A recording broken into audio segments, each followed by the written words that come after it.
নমস্কার দর্শক বন্ধুরা, ঝুমার রান্নাঘরে আপনাদের সবাইকে স্বাগত জানাই। আজ আমি একটা মিষ্টি রেসিপি শেয়ার করব, যেটাতে অল্প একটু কুমড়ো লাগবে আর খুব বেশি দুধ লাগবে না, 2 কাপের মতো দুধ লাগবে।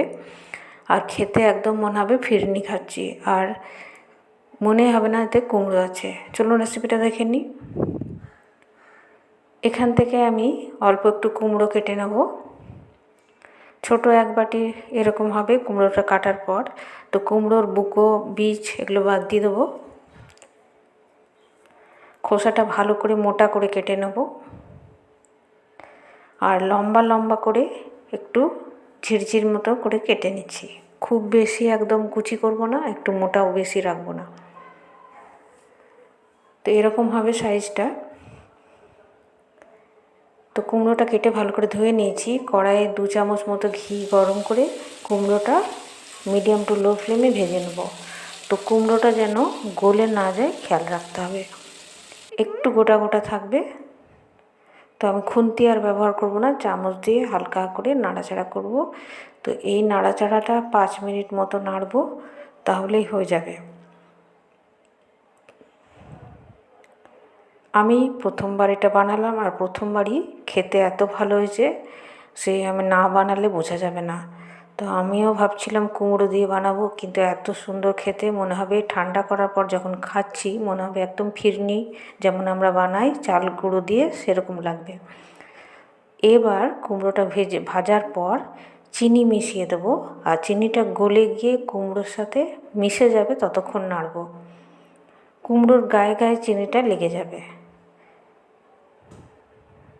তো কুমড়োর গায়ে চিনিটা লেগে গেছে। এখানে আমি দুধ গাঢ় করা আছে, তো বেশি দুধ লাগবে না, যেরকম কুমড়ো সেরকম ততটাই দুধ। তো হাতায় করে করে একটু করে আমি মিশিয়ে নিচ্ছি। 2-3 হাতা দিয়ে দিলাম। দুধটা গাঢ় করা যদি আগে থেকে থাকে তাহলে খুব বেশি সময় লাগবে না, খুব কম সময় 5 থেকে 10 মিনিটের মধ্যে এটা হয়ে যাবে। আর খেতেও অসাধারণ, একদম কুমড়োর মতো লাগবে না।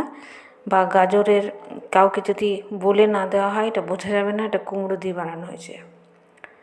আমরা গাজর দিয়ে, গাজরের হালুয়া এসব বানিয়ে থাকি, কুমড়ো দিয়েও এত সুন্দর যে এই রেসিপিটা বানানো যায়, না বানালে বোঝা যাবে না। তো একটা তেজপাতা দিয়ে দিলাম, আরও 1 হাতা গাঢ় দুধটা দিয়ে পরিমাণ মতো চিনিটা দিয়ে দিচ্ছি।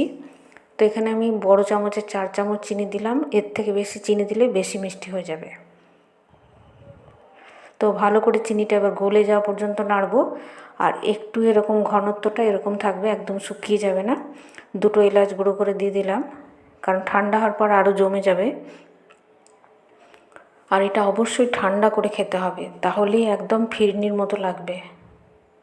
তো কম খরচে একদম এই মিষ্টির রেসিপি হয়ে যাচ্ছে।